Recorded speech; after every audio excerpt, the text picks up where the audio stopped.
down in Homestead. What are you looking at, son? They can never truly go back to the wild. Any nuisance alligator that exceeds 4 feet in length, according to Florida state law, must be kept in captivity or be destroyed. Only 2 options. They tried to relocate these guys in the wild years ago, way back when they were endangered. Back then, if a gator ate your dog, they put him 50 miles out in the Everglades. 2 months later, your new puppy would vanish. That same gator found his way home. Still funny to you, isn't it? At least she's consistent. They relocate him a second time. Keep her away from the dogs. Relocate him a second time to an even more remote location. 4 or 5 months later, you turn around, somehow, some way, he's back in the house and won't leave. My sister had a boyfriend like that one time. No, trust me. Him I got rid of. Thanks, guys. Yeah, go ahead and laugh. Make it seem like that didn't really happen. You guys are adorable. Now, what we're doing this pit is alligator wrestling, kind of, sort of. There's 3 guys, 1 girl, that actually volunteer their time here to do these shows. We're not employees of the park, and that is due to liability, again, same as Trapper. Apparently all lawyers think alligators are absolutely ferocious. How's that smell? Therefore, the only money we do take in, believe it or not, does come solely to the donation basket you see down the end. On the 2 days a week that I'm here, the money goes to the alligators, not directly. Because I tried that, and they blow it all on gambling and booze. Now, that's why half of you are in Florida right now. Now we gotta have this fiduciary relationship where I use it to help pay for the food, the vet bills, buying the gators off the other trappers, enclosures for sick and injured animals, equipment to catch these guys. That's what essentially funds the whole rescue. Now the alligator wrestling itself, that is not like wrestling on television, and yes, I actually have to say that. Some people really think there's gonna be like headlocks and body slams. Young boys in particular get really disappointed. They think I'm going to run around with a folding chair, smashing alligators in the head. It is not that kind of wrestling. If you came to see the old man versus beast thing, you're in the wrong place. These guys are part of my family in here. I'm not going to kick or punch or hurt the alligator in any way. I'm not going to run around poking, jabbing at it with a stick like some everbilly. And they are not going to attack me, sorry. All alligator wrestling really is the old Seminole Indian capture techniques mimicked in a pit like this with a few stunts thrown in. Now, for those of you that may be familiar with a television show I had on Animal Planet called Gator Boys, or any one of the crocodile documentaries I filmed over the years, you may notice a different reaction between the gators and crocs you may have seen me catch on television and the gators you see in this pit. If I get this close to a wild alligator or crocodile, it's going to do one of 2 things. And I guarantee you, neither of which is this. It's going to either A, make some huge explosive move to attack me, but that's going to be out of self-defense. That's him thinking watch out. That's him thinking I'm the threat, I'm the predator. But more than likely, for that same reason, he'll make an equally explosive move, but only to escape. Either way, there'll be some massive explosion of energy. Massive explosion of energy.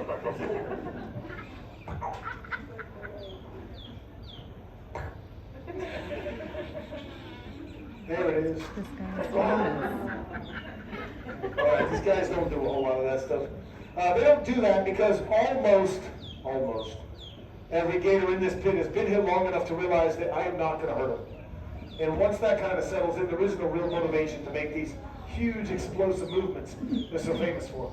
Every time you see a wild alligator or a crocodile, for that matter, making those explosive movements, that is absolutely exhausting for the animal.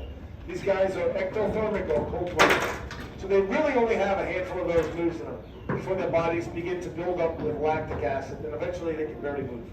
So these guys all know that the worst possible outcome that could ever happen is me sitting on the back over here for like 10 minutes, telling some really bad jokes. It is not worth fighting me all out for the next 15 minutes, then being totally exhausted for the next hour or 2 while the lactic acid slowly remetabolizes. Just not worth the trade-off. If there's one thing they're good at, besides ruining my life, it's conserving energy. You look at a good-sized gator like Hector or Stumpy, Debo, Darth Gator, these guys can easily go 4 or 5 months with no food at all. This is what they do for a living, and they're really, really good at it. It's slippery, I'm telling you.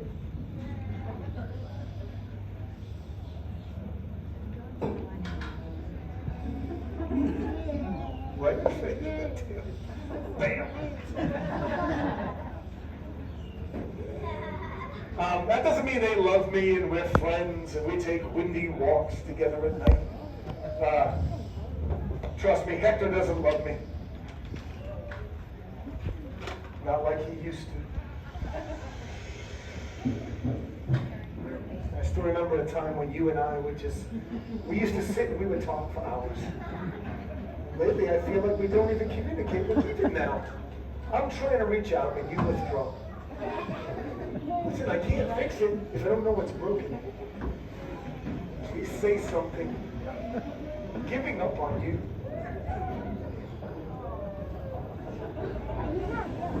No, you know what the really sad part is? Sad part is I have these conversations with Hector when nobody else is even here. You're joking. Now again, they don't like me. They obviously don't really dislike me. This is actually a lot like my parents' house around Christmas time. Everybody just kind of tolerates me because they feel obligated. Now I do have a certain rotation system I use to try to make sure that each gator only does one show throughout the day. It's actually Jigsaw's show. Come on, Jigsaw. Come on, baby boy. Let's go, son. Want to go up the middle or you want to go around the outside? Round the outside? Round the outside. Let's go up the middle.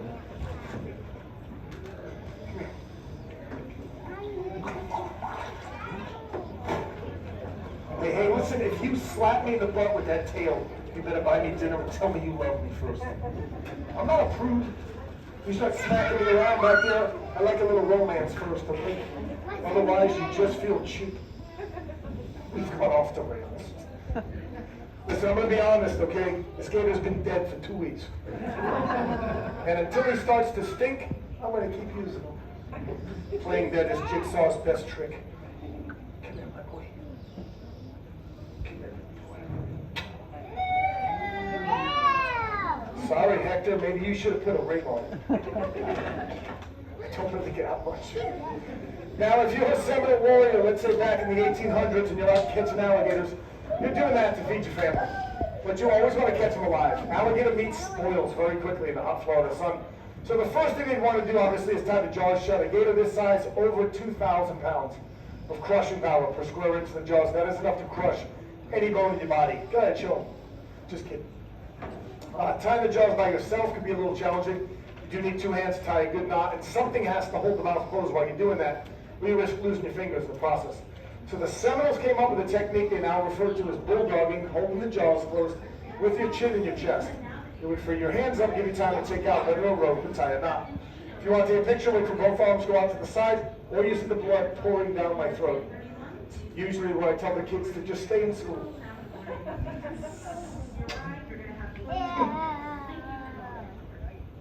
Okay, take your pictures quickly, please. Take out a hook, couple of wraps, tie a knot, and you'd have yourself a cotton-tied alligator. Now, judging by the basic, complete lack of applause, I'm assuming you people are not really impressed with the alligator right now. That's very touching. Really nothing better for my ego than pity applause.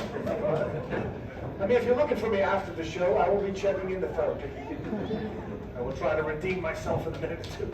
In the meantime, we're going to touch on a few different parts of the alligator's anatomy. Eyes of an alligator very well protected, very deep eye sockets. Anything would threaten the eyes, they will drop to the bottom of the eye sockets on the way of harm. Thick, leathery eyelids come down to help protect them. Lower eyelids like you and I have, and he also has that third eyelid called a nictitating membrane. Little transparent lens you may have just seen move from front to back, and then back to front. That acts to clean dust and debris away from the eyes, and also kind of acts compared to goggles for the alligator in the water. What are you, Stevie Wonder? What are you doing, son? You all right? Listen. The drugs are wearing off. I don't know what to do. Listen, hey, if you tried to bite me right now, this could look exciting. It's like I'm trying to keep the dog in a bathtub. Behind the eyes, alligators' ears, these little flaps right here. Even with these small ears, they still hear just about as well as you and I on land. They also hear very well under the water. Between the ears, behind the eyes, located right about there, alligator's brain. Alligator's brain is about the size of my thumb. They say there's only one animal in the entire world that has a smaller brain to body size ratio. That, of course, is the alligator wrestler. I still don't get that joke. I'm going to figure it out, though. Probably not today, but I'll figure it out. The bony plates you see all over their back, they're called scutes. They are solid bone osteoderms. They do two things for the alligator. Number one, it is armor plating. That protects them from predators and other alligators during the territorial and mating disputes. They also act like little solar panels. When it's cold, these guys lay out in the sun with that dark black skin. The sun beats down, heats up that skin, and each one of those scutes is covered in little blood vessels. The blood will heat up, circulate through the body, increasing the energy and metabolism. You'll notice I said the skin is black and not green. Because almost every sign, t-shirt, cartoon, painting, stuffed animal, rubber toy, high school, college, mascot, you see an alligator, almost always green. I'm not too smart, but that's not green, that's black. Now, what separates alligator wrestling from alligator capturing, of course, dangerous stunts, doing a couple of foolish things like we'll do right now. First trick's called the Florida Smile, which is simply opening the alligator's mouth if he lets me. Hey, you gotta do one show, I gotta do them all. What are you doing, son? Get open your mouth, sweetheart. Listen, you have to open your mouth. I know you want to keep me safe. Adorable. Let's try this again. Thank you, sir. He's got 40 teeth on top and 40 teeth on the bottom. If you look in the back of his throat, it appears he has little to no throat opening. Yes, no throat opening. Hey, what do you think about that tail? You want to stand up? Is that your thing? You've been working out? Nice. We got those P90X videos for his birthday a few months ago. He's been using them. If you look in the back of his throat, it appears he has little to no throat opening. He has an oversized palatal valve or glottis, which allows him to go underwater, capture food without drowning. He would usually then surface above the water to swallow that food. Oh. He likes to make it look dangerous sometimes. He's a bit of a showman. You do realize without me, you'd be a suitcase, right?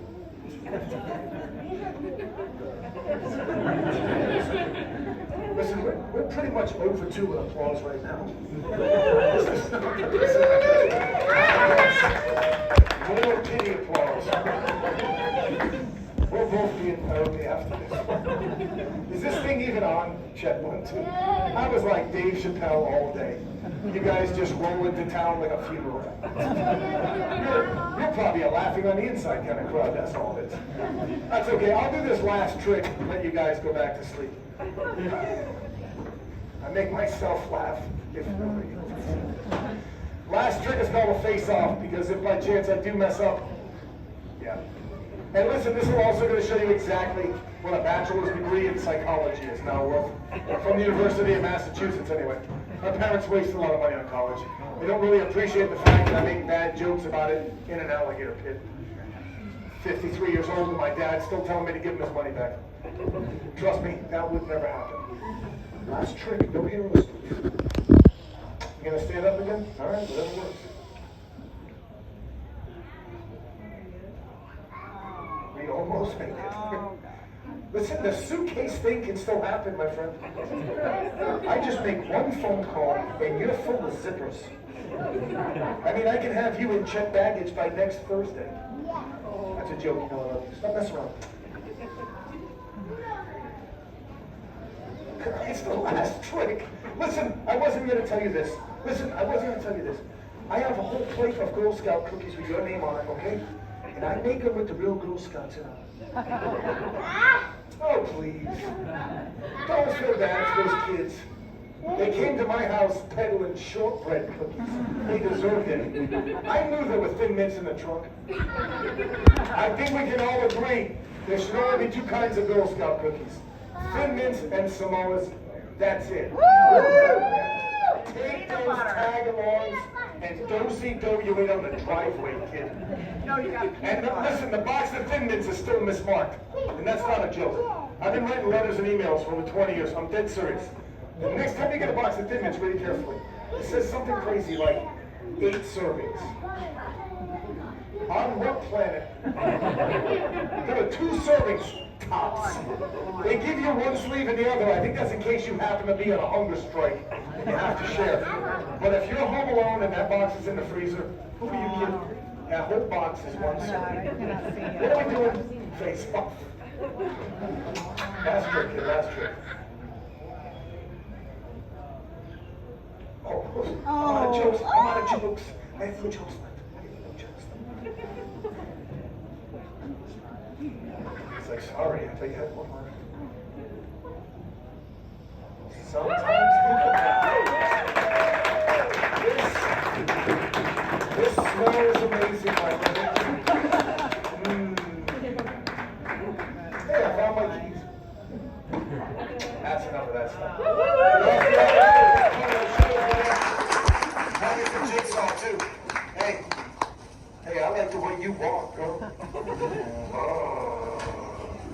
Now that must be jelly, because jam don't shake like that. It's amazing how fast they move, isn't it? Oops, sorry, low 5, my man, low 5. See, now you can appreciate why you have to run zigzag. Yeah, no, otherwise they would never catch you. They started the whole thing. You ever heard of that? Just been out getting one zigzag? That's the dumbest thing I ever heard in my entire life. That's not your fault. They've been pushing that on students and tourists down here for like 50 years. Listen, don't run zigzag, just run.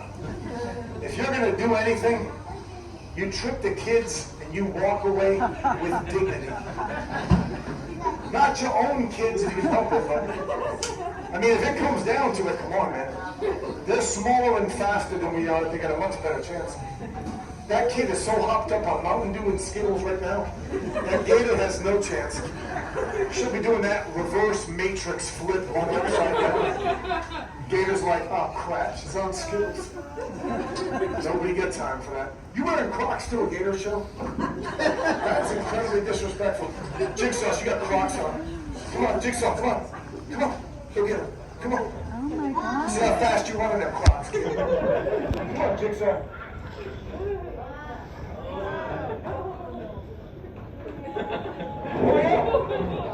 Should be graduating high school by the time you get here. Too late, too late. Kid's in college by now. Kid's already in college. Get out of here. I'll get you Girl Scout cookies in a minute. All right, guys. With that, that is the end of the show.